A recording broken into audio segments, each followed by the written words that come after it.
How does icing affect wind turbine efficiency in cold climates? Imagine a wind turbine spinning smoothly in the cold, harnessing the power of the wind to generate electricity. But when ice starts to form on those blades, everything changes.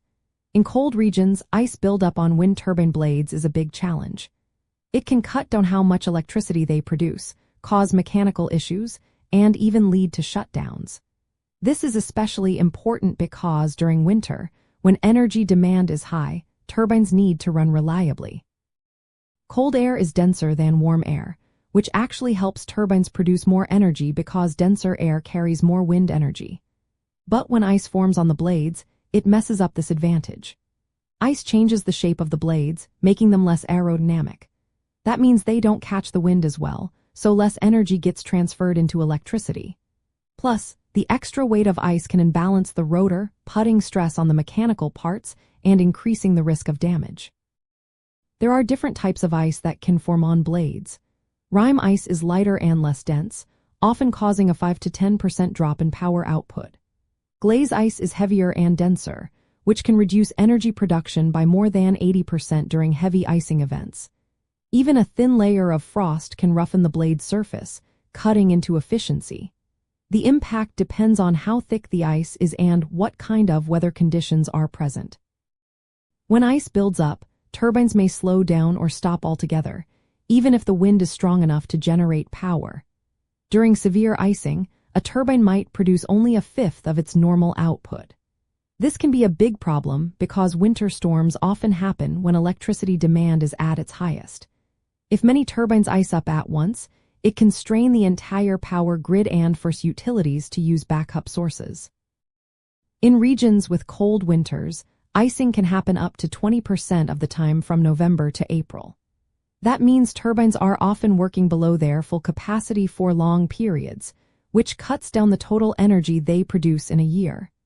Utilities need to plan for these losses when forecasting how much power they will generate and how much revenue they can expect.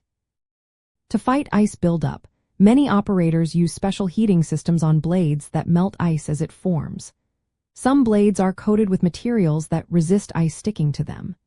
Advanced sensors and automatic controls can detect when icing is happening and activate these systems only when needed. Some turbines are built with cold weather packages that let them operate in temperatures as low as -30 degrees Celsius. Turbines with these ice protection systems can recover a large part of the energy lost during icing events, sometimes more than 70%. This helps keep the turbines running reliably during winter and supports the stability of the power grid. For utilities, choosing the right anti-icing technology involves balancing cost and effectiveness. Combining minimal heating with durable, ice-repellent coatings can reduce energy use for de-icing while preventing ice buildup.